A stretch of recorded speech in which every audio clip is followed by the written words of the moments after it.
Welcome to another edition of St. Louis Made Me. Man, let's take it on the other side of the tracks. Let's take it to East St. Louis. Yeah, I know. A little known fact, East St. Louis and St. Louis people don't get along. Y'all think that East St. Louis is a part of St. Louis, but it's not. It's actually a part of Illinois, and we can't stand each other. We actually call them river rats. But enough about that. It's all love. East St. Louis, Illinois. Home of the Lincoln Flyers. One or almost at the top of every year in varsity basketball. Legendary coaches, legendary program. But let me take you back. Let me take you back. The year is 1992. Carl Officer is the mayor. He run the city. Some say corrupt, but that's another story. Oh, let's not forget about East St. Louis darling, 5-time gold medalist Jacka Joyner Kersey. Man, look at Flo Jo. I used to have the biggest crush on her. Them nails used to turn me on. Oh, never mind. But anyway, so yeah, the year 1992, the summer hot. It's a beautiful day. But what I came here to talk about is this man right here, Bossman McGee.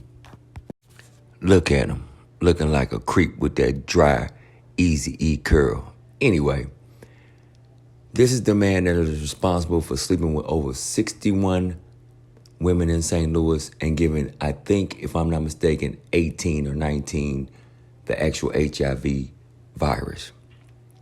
Let's get into his story.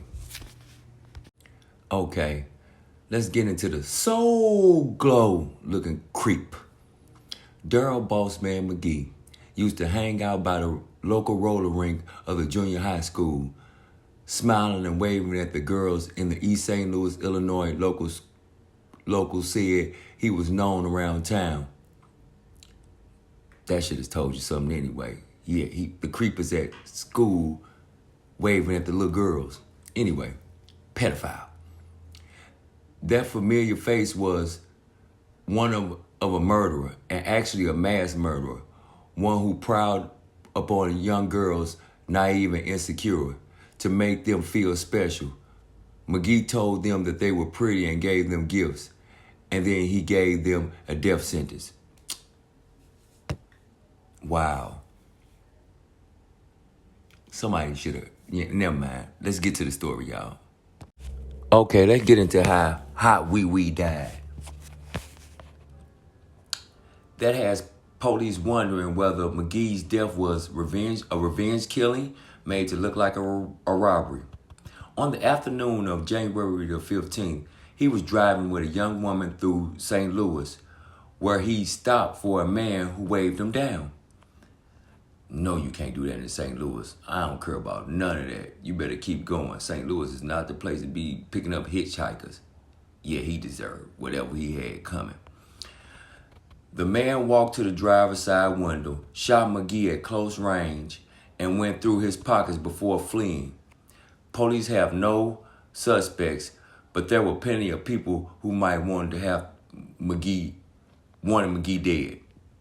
Yeah, I'll just bet. The whole city didn't like him. The whole city was mad because actually, y'all, this is where a lot of the distaste between St. Louis and East St. Louis came in, because he came over to St. Louis and affected a lot of our women, and we didn't like that. So it was like a running joke that we just did not like that. I didn't understand it because the magnitude of it, because I was young. I knew what was going on. I was maybe in the 8th grade, but this affected a lot of families. And I just want to say shout out to the families. Prayers go to you. Shout out to all the victims. Prayers go to you. But this was one sick guy. In the end, they say what goes around comes around. He definitely got what he deserved, to touch all them little girls. Well, I hope you tune in for the next one. Drop your stories. If you want to see a story done about St. Louis, like and subscribe and hit the notification bell. You know who made me. St. Louis made me. Who else could make me? Nobody but St. Louis.